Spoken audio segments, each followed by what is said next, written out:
Kevin Sidebottom here. I'm a speaker, author, and trainer, and I go around and teach sales organizations and leadership teams why they need to generate influence and trust with their customers and their teams and how it benefits them with revenues and with profits.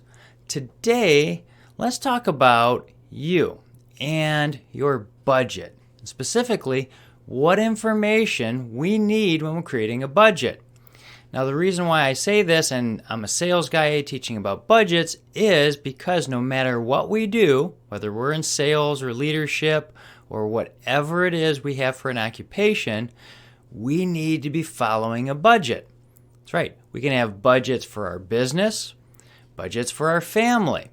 And if you look at it, all big organizations run off budgets. They have marketing budgets. They have all different kind of budgets to use. Today, we need to figure out what all do we need in a budget. Yeah, what's all the information we need? What are the components of a budget? And how do we succeed with that budget? That's what we're going to talk about today. And I'm going to give you some examples from my past experience, mainly failures. Yeah, that's right, failures.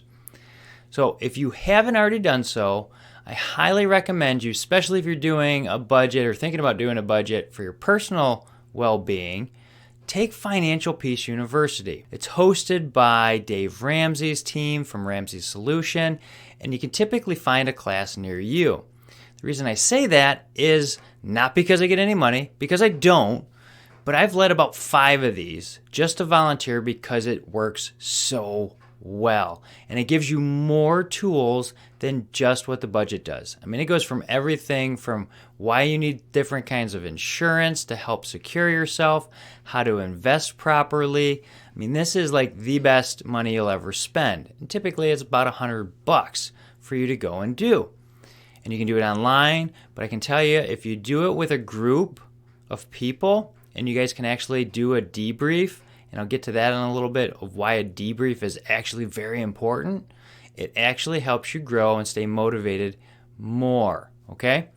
So let's get into the components of a budget. And I'm going to talk about a zero-based budget. And all a zero-based budget really means is every dollar has a name. That's right. If you're going to put some into savings or if you're going to do some for vacation or marketing, whatever it is, every dollar has a name, and when you get down to the bottom of all the money you have on whatever time period it is, it's going to say 0 because you've got everything going in a direction, and you want it working for you. Okay? Too many people go off and use a credit card and just say, yep, I've got money in my bank, I'm good. They have car payments, and you'll find out that they're not really saving much money and getting much traction. And I gotta tell you, all the wealthy people use a budget. All the successful businesses use a budget. So what do we need to know? Well, what are the categories we need? That's right. What are the categories? So if you're in business, you need to have your marketing, your employee budget.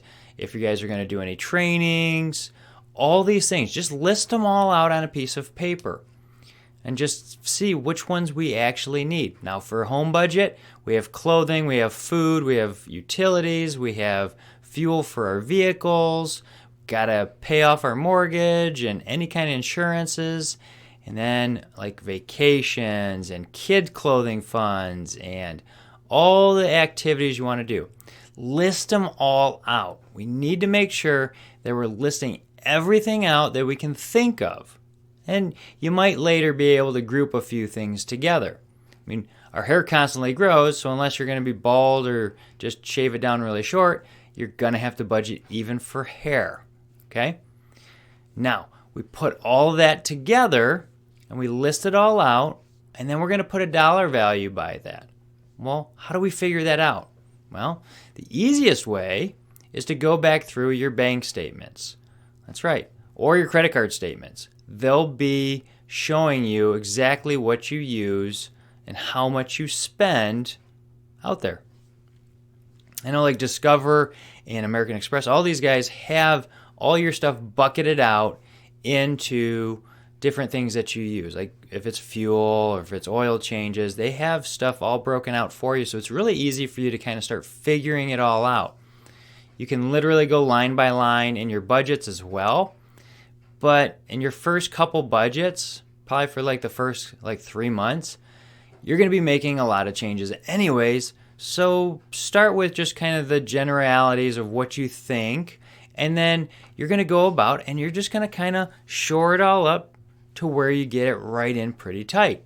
Now, I've been doing budgets for over a decade, and I can tell you right now, I wouldn't be where I am today without doing budgets. And I was somebody who hated the idea of doing budgets. I absolutely despised it.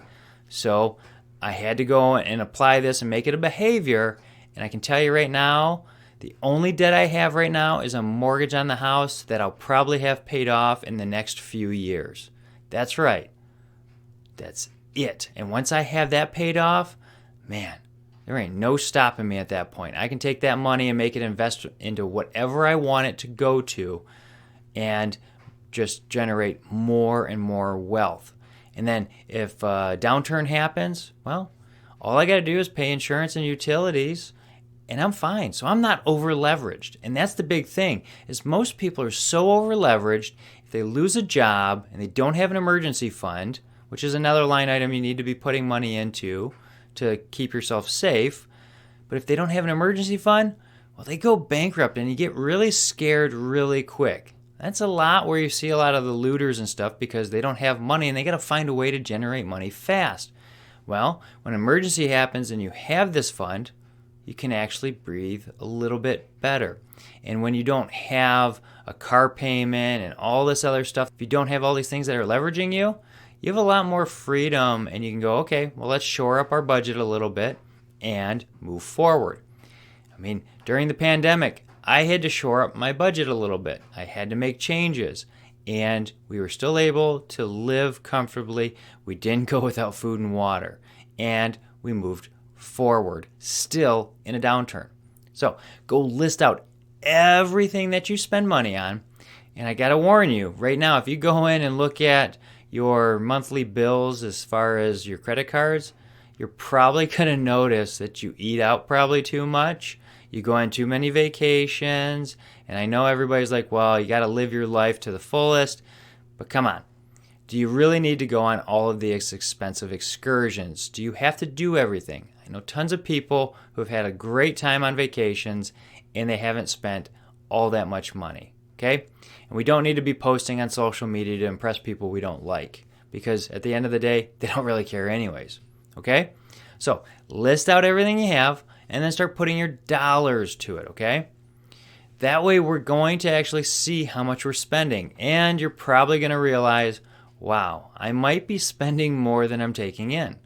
Well, that means we're going to have to do some other things.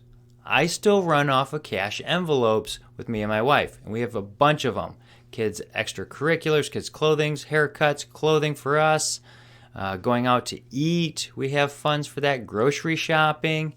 And I got to tell you right now, when you're hungry and you go into a grocery store, you spend more. And they know this. So that's why they try to give you free samples at some stores to keep you there longer, because you'll spend more money. Yeah, so we need to make sure that we're putting all the dollar values to it, making sure we have at the top line how much we're taking in, and then start doing some subtractions. Now, I've had some experiences, and when my wife and I first started dating, I started making her do budgets. That was one of the things that we had to do together if we were going to succeed, so I made her start doing her budgets. Now, in your first couple meetings, you may want to slide over just a glass of wine when you're having these discussions of what we're going to have to shore up the budget with. And I know, it's going to be sometimes almost a fist fight, but you'll get through it. And once you start doing this, you'll actually have better communication. The number one fights and the number one reasons for divorce is actually money related.